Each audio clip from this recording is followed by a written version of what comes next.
From the renewed push for a separation referendum to our year-end conversation with the Mayor of Edmonton and the dust-up over floor crossings. Time now for tonight's politics panel. And joining us this evening, former journalist and broadcast news educator Laura Knop and Jim Groom, political scientist recently retired from Medicine Hat College. Good evening to you both. And let's begin with Elections Alberta confirming it has received a notice of intent for a renewed separation petition push. It comes from Mitch Sylvester and the Alberta Prosperity Group with the revised question: do you agree that the province of Alberta should cease to be a part of Canada to become an independent state? The group had to reapply after the government passed amendments to the Citizen Initiative Act at the end of the fall sitting last week. Organizers now have until January 11th to apply for a petition. The rival Forever Canadian petition has already been verified by Elections Alberta with more than 450,000 signatures. Laura, the group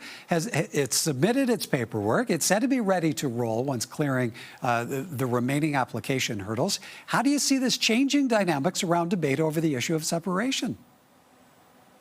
I don't know that it will change it. We've known, for a long time that this group is very, very intent on getting this referendum through. They said this morning that, even if they have to go and get more signatures, they basically have all the numbers that they need. We already know that Thomas Lukasik's petition is in place. It's going to be just really, really interesting to see, will we end up with two referendums on two different things? Like that part, I am not entirely sure what it's going to look like, but I really feel like those who want to stay want to stay. Those who want to go want to go. And I don't think that there's much in between. Jim, how do you see the Smith government's passing of Bill 14 playing into this renewed petition push? Is this the window the group needed to really drive forward? Well, it is, but I think it's hypocrisy at its greatest when you think that they've changed the rules in midstream. It went to the chief electoral officer. He recommended it go to the courts for a review for constitutionality. The courts were looking at it at the time when they changed the rules with Bill 14. That's got to be a violation of at least the structure of how our system's supposed to work, if not the actual details. Sure, they can pass Bill 14 and get things back on stream. And that's what was required, apparently, because the courts were still reviewing it. It could have gone in their favor anyway for the referendum, but they don't have to worry about that now because the government has put their thumb on the scale and simply said that they can do this and they don't have to worry about the rules and the regulations as it was established. They're going to change it for them however that needs to be done. Laura, do you see the Smith government now having to take a position of support on either this petition or Thomas Lukasik's successful Forever Canadian initiative? If they're smart, they won't. However, as Jim said, the thumb has been put on the scale. And, the last time I was on this program, I was talking about how I find it really disturbing that the government just changes the rules, as Jim said, but what they're doing is circumventing the court. And the court system is absolutely critical to our open democracy because the court acts as a check and balance.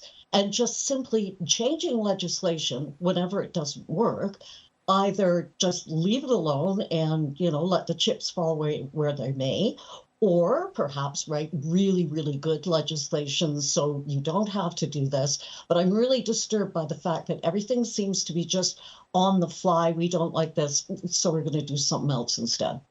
All right, next up, we heard from Edmonton Mayor Andrew Knack off the top this evening. Jim, the passing of a budget with a 6.9% tax increase, what kind of tone does that set for this new mayor, new city council, just weeks removed from the October municipal elections?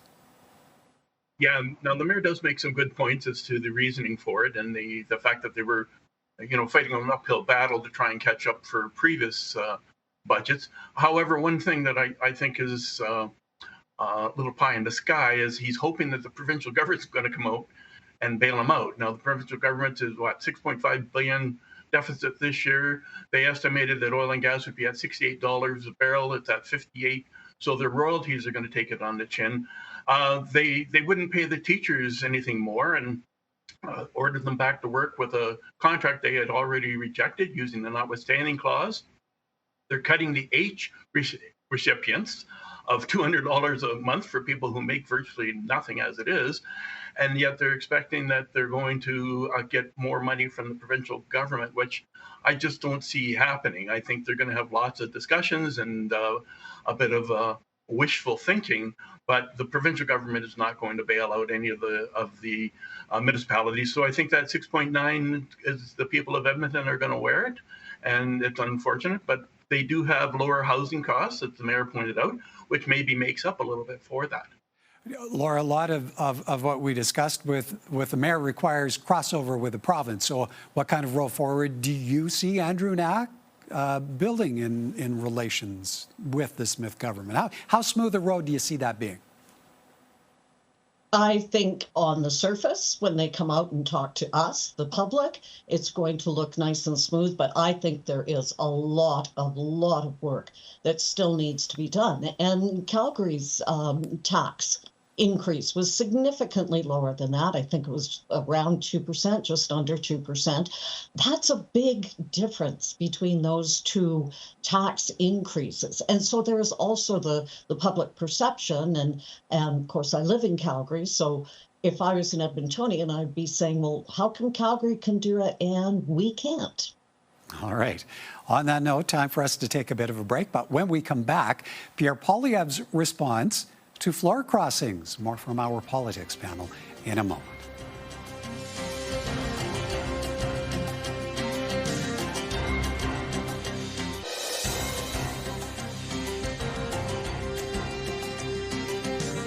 Welcome back. MPs may be heading home for the holidays, but there's still a whole lot of focus on the federal political landscape. The Liberals need just one more floor crossing to secure a majority government, a situation the Conservative leader is calling undemocratic.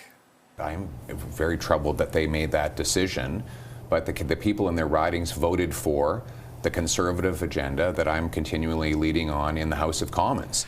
The latest to cross to the Liberals was Ontario MP Michael Mah. A small but vocal protest set up outside his constituency office Monday, demanding answers. Sources tell CTV News the federal energy minister helped recruit Mah, and Tim Hodgson says he's getting a lot of other inquiries as well. Edmonton Conservative MP Matt Genereux met with the Prime Minister in November before signaling he would be quitting politics, and Nova Scotia MP Chris Dotterma crossed the floor only days earlier. Laura, the Michael Mah defection caught a lot of political watchers off guard, and it happened less than 24 hours after he attended the Conservative Christmas party, even posing for pictures with Pierre Poilievre. What kind of signal does that send? It just seems to me to be complete opportunism. You know, he supported Poilievre up until the second that he stopped supporting Poilievre. And there didn't seem to be any, these floor crossings are kind of odd because it doesn't seem like they are moving over for any particular ideological. They're not really saying anything, you know, that I really disagree with this part of the Conservative Party, or I disagree with Poilievre, or I disagree with policy. They just sort of cross the floor. And it seems, it makes me really uncomfortable because, again, it's just so opportunist.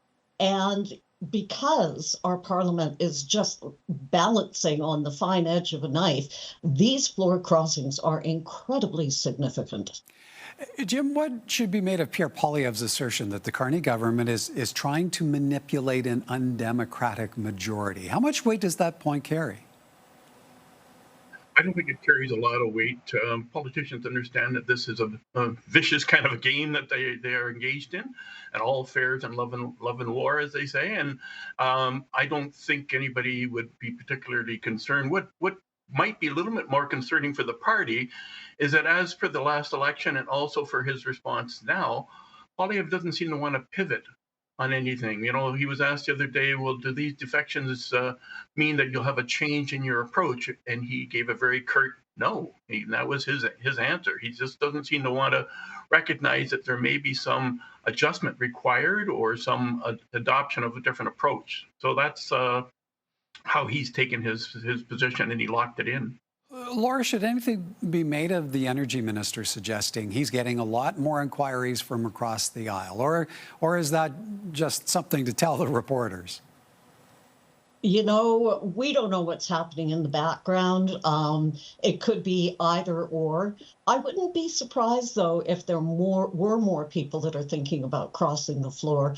And again, I tend to think, I'm not a big fan of floor crossing. I tend to think that a minority government done correctly, which we haven't seen a whole lot in Canada, but done correctly is actually an opportunity for parties to get together and work together and come up with policy that may appease people on both sides of center. If Carney gets a straight majority, that's not going to happen. And we're going to see a continuation of what we saw with the Trudeau government. Of course, they paired up with the NDP, where things just get rammed through. And of course, I can always raise that specter of how is the West going to feel about that if all the policy making appears to be guided by Ontario and Quebec. Okay, so Jim, should another cross the floor, how vulnerable will that leave Pierre Poilievre heading into the leadership review in Calgary at the end of January? Yeah, it does weaken him quite a bit. I think the two that we've already had in a third retirement is enough to send a message that there's some concern within the party itself. When they look at the polls as they compare how favorable Carney is seen as a prime minister versus Poilievre, he's many points behind, and it's all about winning. Let's face it. You need a leader that's going to take and lead the party, but also be victorious. And the Conservatives have been frustrated. Their last three leaders have not been successful, and they keep looking for the next candidate. The attack dog methods that used by Poilievre is not very presidential, and we talked about this actually on the program before the last election, and he had to appear more prime ministerial, I should say, instead of presidential, but he didn't. He stuck with his attack dog approach, and it didn't do him very well in the election, and I think his party is kind of recognizing that there may be some issues here. Laura, to what degree do you see Pierre Poilievre's leadership being tested here with two floor crossings and an Alberta MP heading out the door?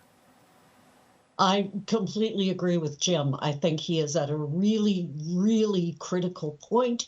His style worked very well with the Trudeau government, and had Justin Trudeau stayed in, there's a very good chance Poilievre would have been our prime minister now.